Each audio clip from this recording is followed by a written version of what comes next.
Uma das questões que nós levamos para a mesa do diálogo, praticamente foram quatro. Foram quatro questões. Porque no primeiro dia que nós nos encontramos, dia 23 de março, a ideia era só criar um ambiente de confiança e de aproximação, porque víamos em tensões muito fortes. E eu tive, nesse dia, a iniciativa de dizer o seguinte: olha, ok, tudo bem, a agenda de hoje é só um aperto de mão, criamos, digamos, uma atmosfera favorável para que a gente vá ao diálogo. Mas temos alguns assuntos que são urgentes.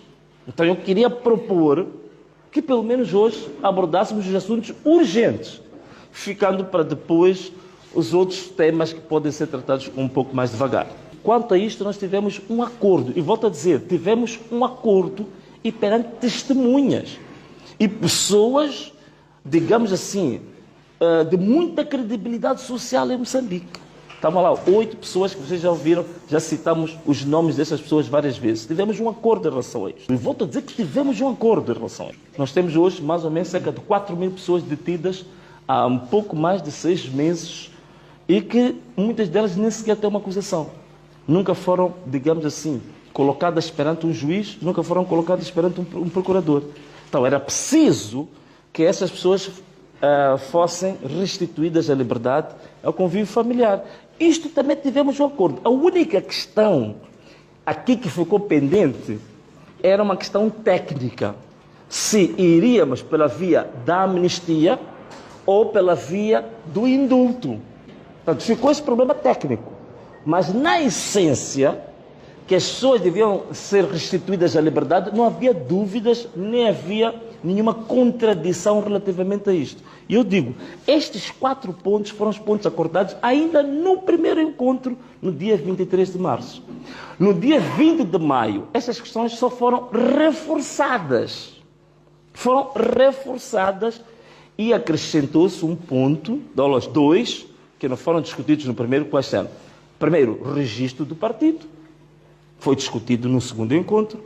E também a possibilidade de alguns membros do nosso projeto político integrarem a tal comissão, digamos, como é que se chama aquela comissão? A comissão técnica, que está a preparar as reformas que vão acontecer no país.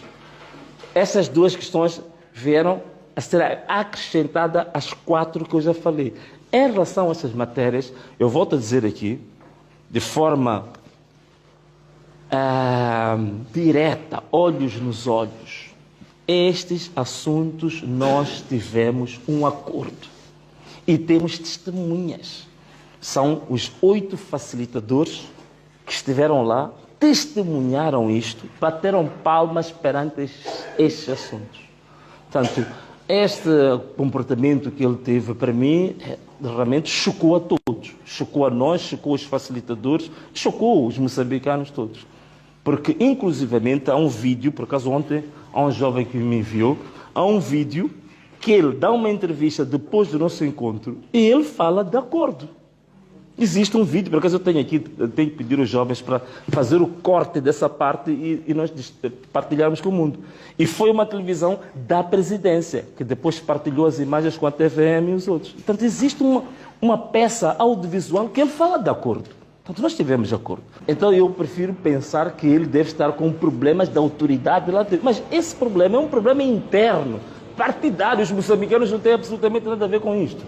E se ele não consegue resolver esse problema dentro do seu partido, significa que não está em condições, aquilo que eu vos disse antes. Se é para fazer alguma diferença, tem que ter coragem.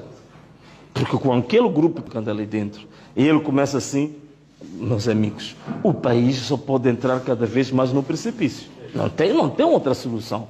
Mas esse é um problema que ele tem que resolver com o partido dele, tem que resolver com os barões que lá existem, e não transparecer estes problemas de ineficiência interna cá para fora.